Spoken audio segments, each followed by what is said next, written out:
Good morning, everyone. Good morning. I'm Kelly Sarlo, I'm Karen Sarlo. and we are super honored to be a part of Community Living's Health and Wellness Week.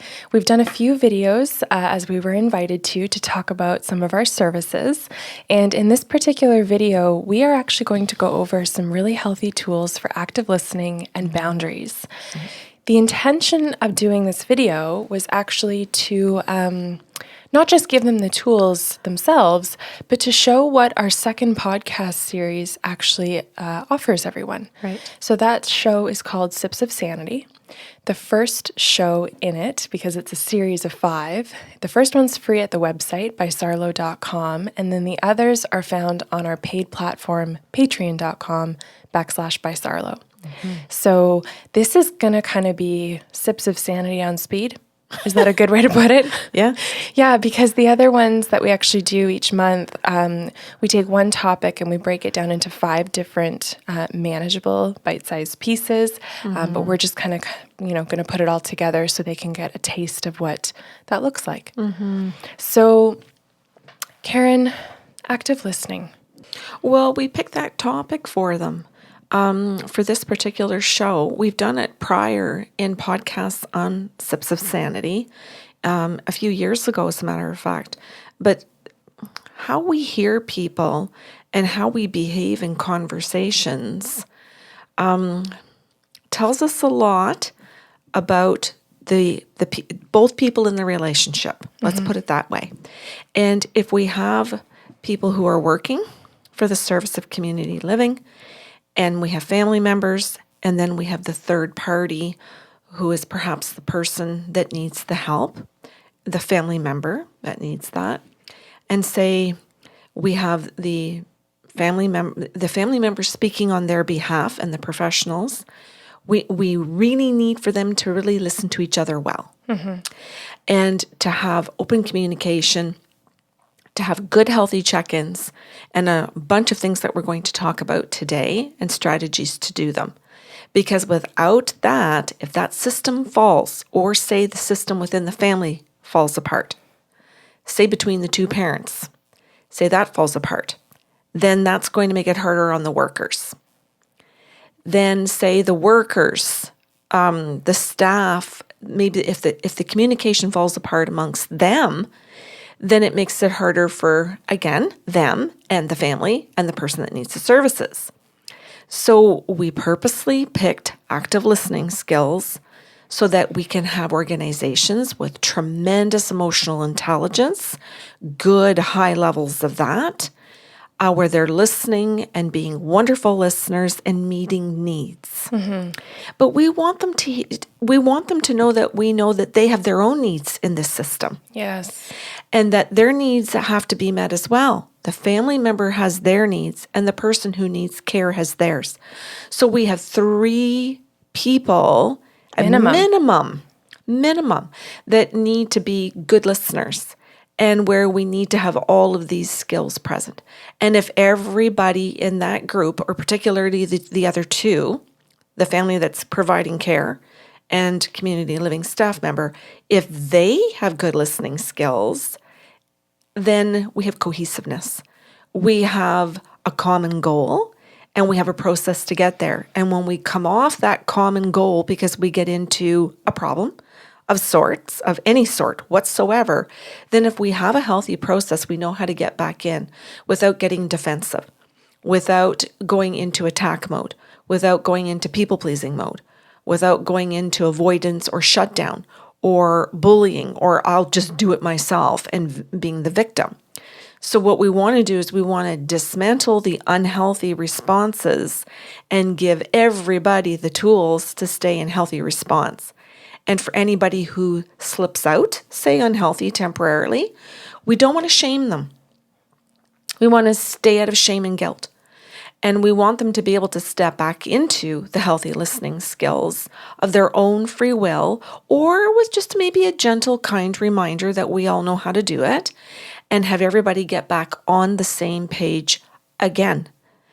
If everyone is on the same page in this, then we can move forward to the next step as to how do we problem solve through things together.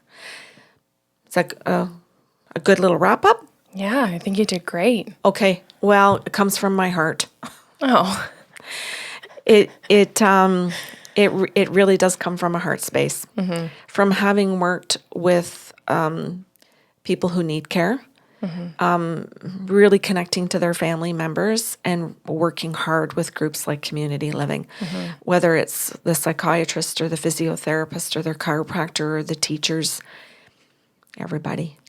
There are huge teams here to help people, right?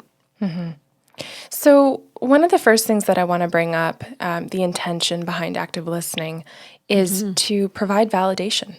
Right? Active listening, not so hidden in the title, is the indication that this is an active participation. We don't passively listen, or if we are, we're not engaged in our job. We're not engaged in, the role that we're supposed to be playing on this team. So if we're talking about validation, the first thing that I want to bring up for people to consider throughout this is that as we are listening, we want to be able to offer people the validation of I see you, I hear you, I feel you, I understand you, and I know you. This builds rapport.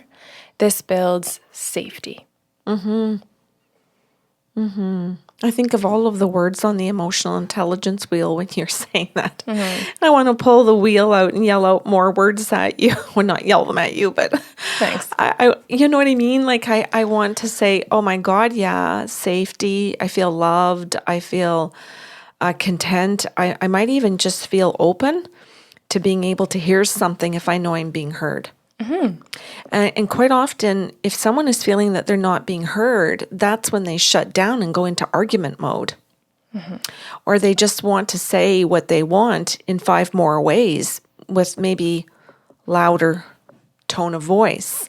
So again, are we going back and forth with some of the tools, Kelly, or what do you want to do? Well, I'd like to structure it a little bit because, Sure. This was meant to be a mock-up of Sips of Sanity, right? And within one of those shows, one of the 5 in the series, we really focus on actionable tools, right? So things that you can either reflect upon, things that you can implement in conversations and in other areas of your life.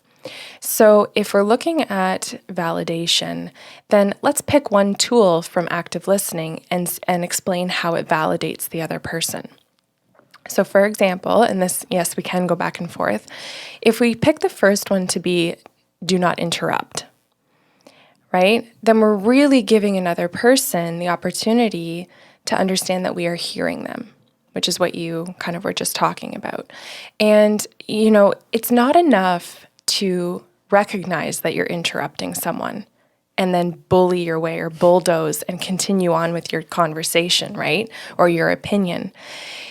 If you are really going to practice not interrupting people, then as you begin to catch yourself doing it, you can simply self-correct in the moment by saying something like, sorry, I interrupted you, continue.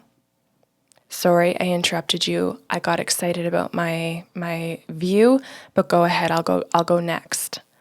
Right? So within that kind of communication, you're taking responsibility for not active listening and then resetting the conversation, right? To acknowledge that the other person has the floor, to say that you have your turn and I'll have mine, which is a nice subtle reminder that when I have my turn, don't you interrupt me.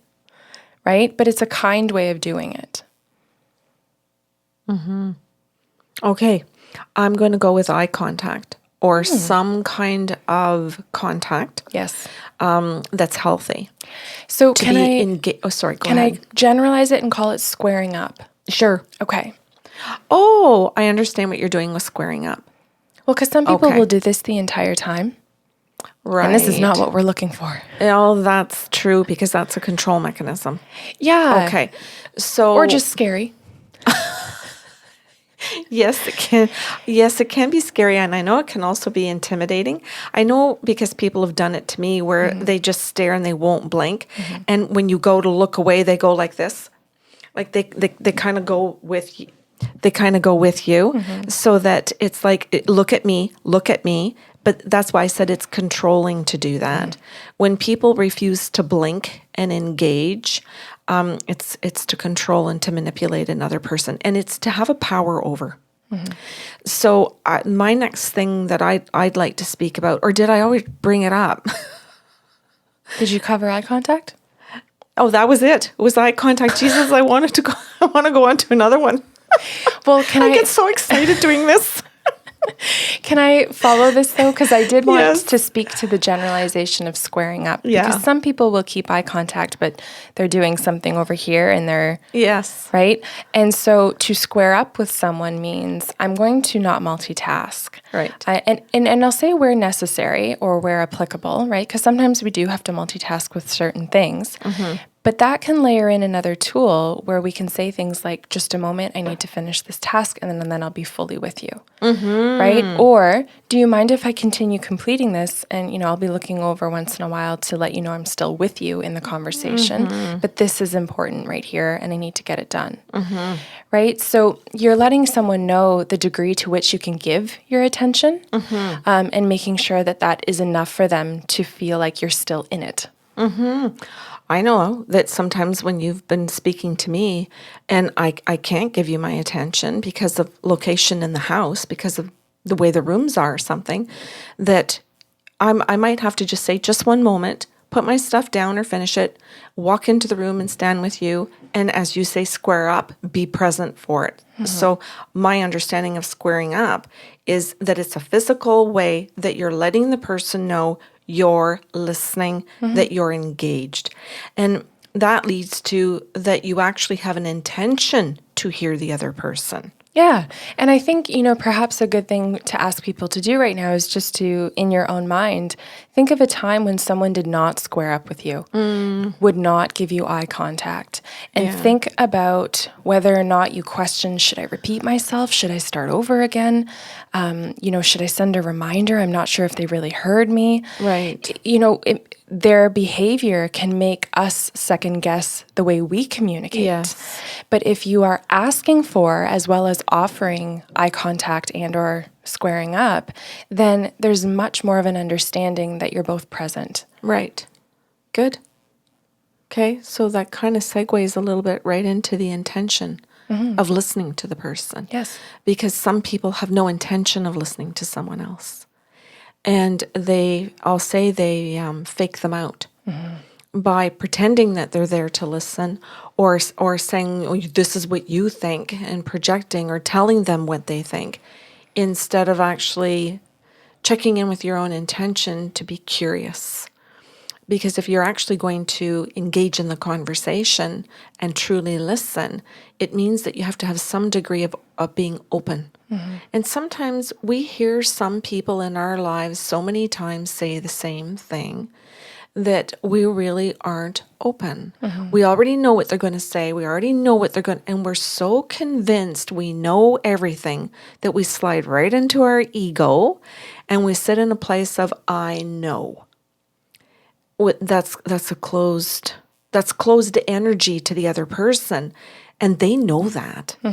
They know you're closed. So how difficult is it going to be for them to want to share anything with you, or to be open, or to change, or to see choices? They can't.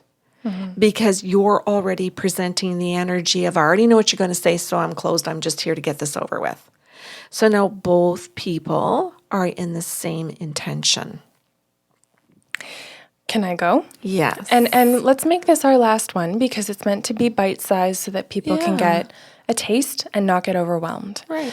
I want to reel it all the way back to the beginning, and that is to be able to clarify a role, hopefully at the beginning. And if you're not quite there yet, you can do it, after someone has spoken to you. But what a great gift it is to be able to sit with someone and say, Kelly, I need to talk to you. If I'm able to sit there and say, before you start, do you need me to be a listener? Are you looking for an opinion? Or depending on what dynamics we're looking at with these three distinct categories, I'm going to use us as an example, though. Am I your daughter right now? Am I your business partner right now? Or are we just friends? Right. Right? And so what that really does, and I really want to spell this out for people because I think some people think, well, this is too tedious. Why would I do that? Well, it's allowing you to take responsibility and know exactly what's expected of you. But bigger than that, it's asking the person, the speaker, to be very clear about their expectations. Yeah. Meaning you don't have to sit there listening to all of this information and think, oh my God, do I have to know something at the end? Do I have to fix this up by the end of this conversation? Do I have to regurgitate what they're saying to me? I might, if you said, I just need a listener, I just need to debrief about my day, I could relax and sit here and just, instead of, which details do I focus on? Yeah. Right? Or here they come. They want more from me again. Yeah. When it might be, maybe they do, maybe they don't. Maybe I should tell them that we should set up a meeting where I could get a recorder or a pen and paper and be ready to write some of this stuff down. But that, my headspace isn't here right now. I was working on one issue and not three more. Can we slow this down? And it's okay to do that, like you said, to know what your role is. Because sometimes we make an assumption. If somebody is saying something to me, I'm expected to do. And again, we don't clarify what that do even is. So if you do come to me and say, oh, I had a horrible issue today, here's where everything went wrong, and I don't know what to do.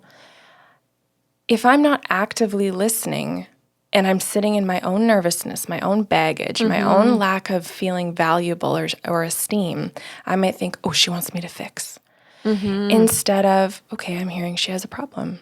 But maybe she's just here to say things out loud until it makes sense to her. Oh, Kelly, I think that's such a good example, especially as you're talking about that. And I think of parents. Yeah. And I think of anybody listening to this in terms, well, it's not just parenting, but certainly that one, where, or girlfriends. Yeah. Sometimes even just our friend will say, oh, this happened.